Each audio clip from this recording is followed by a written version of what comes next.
warm welcome to Real Eyezz, man. Chat, let's get some love for Real Eyezz. What's going on, man? Zen. We can't hear you. Oh, there we go. What's going on? Hey, just being zen, right? Excellent. I like it, man. It's very zen. It's like ABC's dojo, man. Very peaceful. Oh yeah. Yeah, that's a new thing, isn't it, ABC? Or when did you start doing that? Yeah. Just what, I guess a month now, but I like it, and it stops the kids having to worry about running by the camera. Yeah, that's better. Very cool. Cool. Welcome, Real. We'll also bring in Kaz in here, and then I'd love to get some opinions from Real Eyezz. I guess we'll go ahead and bring in the King back in here too, with Plur and Real Eyezz. What's going on, man? Welcome back.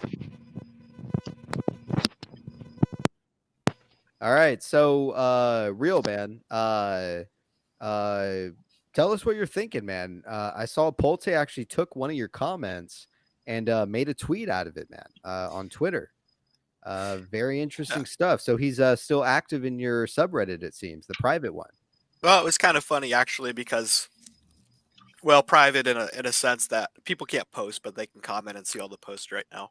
Oh, okay. But so it's actually restricted. But oh, okay. Yeah, so yeah, somebody was trying to link something to something he said as being about the stock, and he was saying it wasn't about the stock.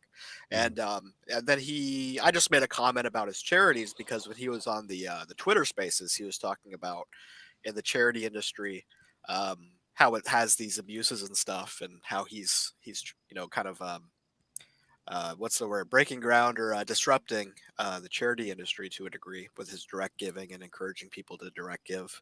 So I just mentioned that, and I thought he made some interesting comments around that, and it was nice to hear. And he responded back that he's going to be saying a lot more on that in the future.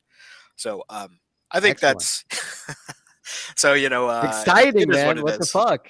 Well, it was funny tonight that he did the Taylor Swift thing. Yeah. I saw you sent me that too. Well, yeah, like what the fuck, man, Well, yeah, I mean, I won't speak for the guy, but I mean, obviously, I think he's had his own thing outside of stocks for quite a while with his direct giving and everything. So everything he's going to say is not going to be related to about stocks in general. Right. So. Yeah. I figured he has other interests and things like that. Kaz, you're muted, by the way, man. I don't think we can hear you. Hello. There we go. We can hear you, man. Yeah. Do you have any questions for Real Eyezz, man, or Plur? Or I saw you join backstage again. You have some questions for some of these guys, man? Actually, no. I was listening through here instead of the YouTube, so it brought me back. Okay. My bad. But thank you, guys. I'm just following. Cool. I'll go ahead and put you backstage so you can listen, Kaz. Sure. Real Eyezz, man. So yeah, some interesting stuff. What do you think about the Teddy trademarks, man? Well, yeah, like to follow up my comments from last time I was on the show. Yeah. It seems like a lot of people are committed to the idea that IEP is like primary in this play, or they're like a bigger part than I actually think they are. And I think when I was making that second to last meme video with the Fifth Element stuff in it, when I was coming up for the title with it, I was like, oh yeah, it's like, did everybody forget about all those trademarks with Teddy, with the comforters and just like literally the kitchen sink and everything else? So that kind of and then I thought about that further, and then as far as like today goes, I was thinking about, okay, well, so if they did this kind of transaction to where it's like, I've heard this a lot, and it's like, okay, well, Icon's going to get the company, and then they're going to like spin off Baby to Cohen, and it's like, well, what would that transaction actually look like, and what would be where's the precedence for something like that? Because if you think about it, if Icon grabs the company, and then BBBY shareholders all get like IEP, right? Unless he's selling Baby off to Cohen at that exact same time, then the IEP shareholders, which used to be BBY holders, are now IEP holders in league with all the other IEP holders. So if he actually sold off Baby, the other IEP shareholders would also get, the dividend of the sale of Baby or whatever. And then likewise the other direction, if GME were to acquire Bed Bath & Beyond and Baby, and then they sold off BBBY, there would be a lot of similar scenarios if people got GME shares. So I don't really think that's actually the play. One, I think it's complicated enough as it is. I think what's more than likely is that, you know, this reverse triangular merger, which you know, has been a fond intuition of mine for a while, and other people's as well, is that, you know, they're going to take some form of private company, whether it's some iteration or aspect of Dragonfly, or more than likely, it seems like Teddy, and they're going to take that company public. What may also occur, I think, is that, you know, you could just basically have something else happen to where there's a hidden holding company that's going to put GME, Bed Bath, and Baby under it. And when you separate the companies, you have separate liabilities. So Bed Bath is separate from Baby. But just basically, I think the idea that Icon is going to get the company direct, I'll make a bet on that. That's not going to happen.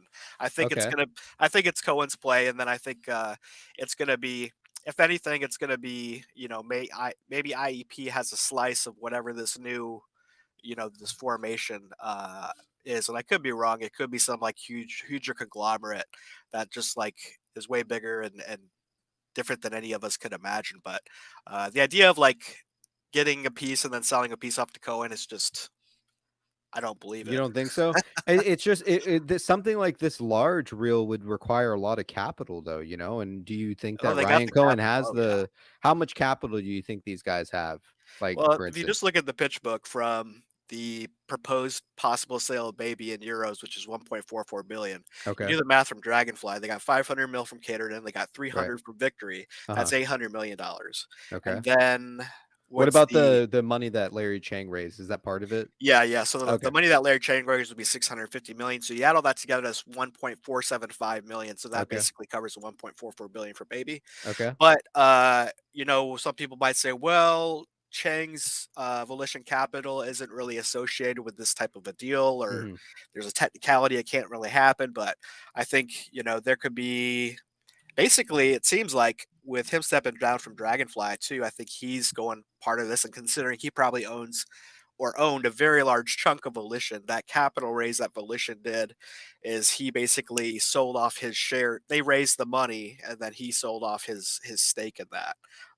Something like that. Volition, actually, if you look at their company hirings, I never saw this before, but this was like 3-4 months ago. They just had like these slew of hirings, and it was big. I remember, yeah. So maybe the funny thing is, maybe it's not Dragonfly so much that's going public. Maybe that's going to Caterton, because you got Nick Thurcall there at the Rhode Island branch that they opened up.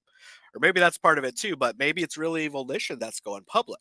That's maybe one thing that I hadn't really considered that just came to my mind. But and maybe that's mixed in with Teddy. But I think, you know, probably, I think if Icon's involved at all, it's probably like 20% at most. So maybe, you know, maybe that's part of it. But the share thing is interesting, though. The 300, if you consider, I think if you do 80, if you did like 80%, it'd be like 272 million shares, and then you could do like 20 as cash. Or if you did like the 311, which would be like almost this whole stake, I think, out of the 340 million total IEP shares. But that just seems like if he was going to do some, like, of course, that would be like a reverse triangular merger thing to have like 80% of the share ownership, I think. But anyway, I just, like, intuition wise, I don't think that's the way. But, you know, who am I to say? We're all going to find out, and it might surprise everybody. So.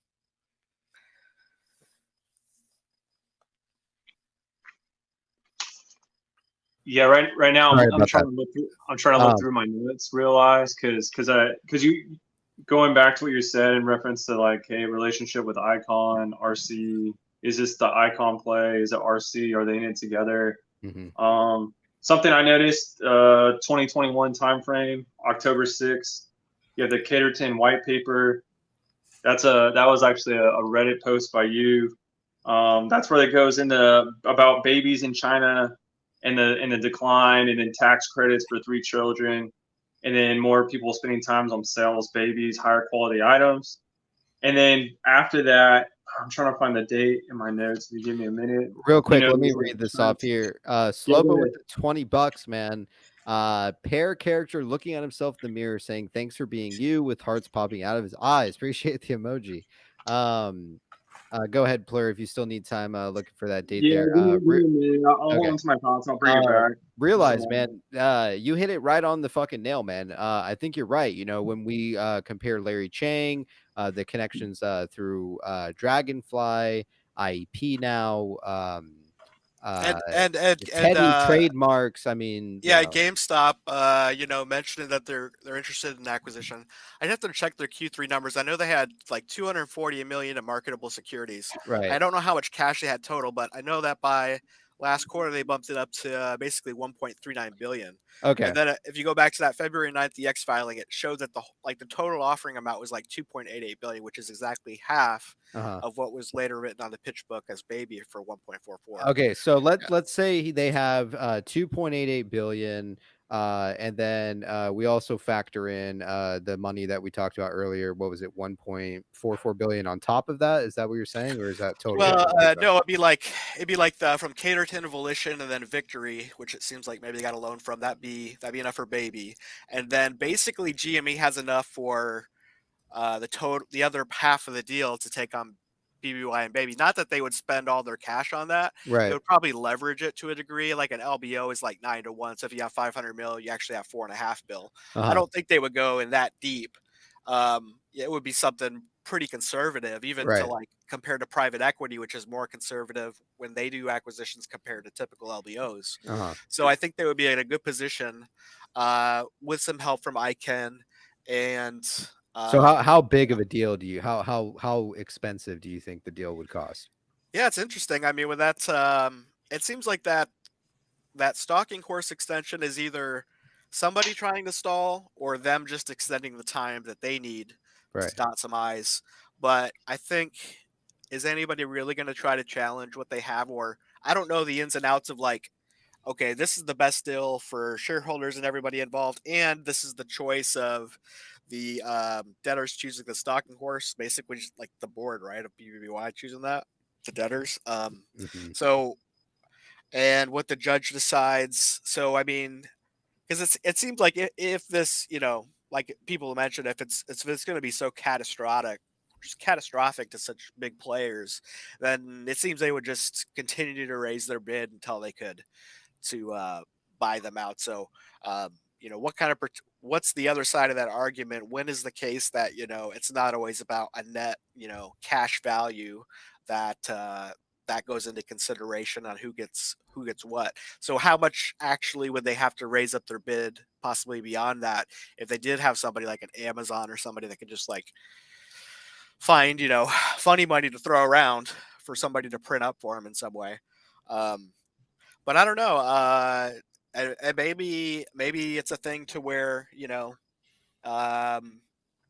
they were able to do this because, you know, it's been like kind of new legal territory, and they were like, okay, let's make a deal. We'll take this OTC, and if you guys can't figure it out by then, it doesn't matter. Like, we're going to basically get the deal around this price. And I don't know, like maybe there is some there's some like deep legal and like even like Department of Justice type stuff involved in this that has hindered it, but also like aided it in a way, because, you know, it'll be a story for sure when we find out. I think so. Go ahead, PB, you got something? Or no, go ahead, man. Oh yeah.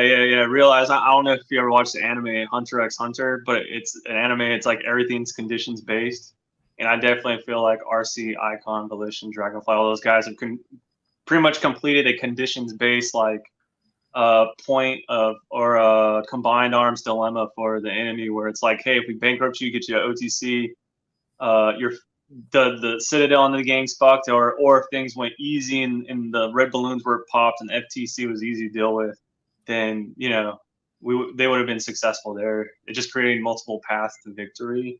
And then looking at my notes, I don't know how Icon's involved either. but just going based off timelines.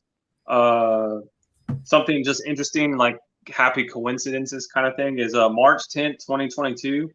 RC Ventures retains a gentleman named Harkins Clover, and he's a known solicitor frequently used by Carl Icahn in corporate battles. So that's something I got from the news on March 10th is Harkins Clover, who's a solicitor, was working with RC Ventures as well as Icahn. And then you move to the right, timeline wise, June 24th, 2022, RC China tweet. RC says, "I have a crush on China," and it's the China flag in noodles. I don't know if that relates to Icahn or not, but a lot of people say, you know, you could spell Icahn through China. And then after that, I have that was June 24th, you said? Correct. Yeah, because IEP did their first raise in July, which was the 1.2 billion, and that was related to the 400 million that they later raised as well. So I can't remember if that was. I never really actually found out if that was a total 1.6 billion they raised, or if it was just if they moved it down from 1.2 to 400 million. But those are the same. Those are both related. Those offerings. Appreciate the $2, Gregeth. And that's June 24th, early July is when Melvin Capital shifted money around, supposedly managed less money, but then they also opened up this new fund.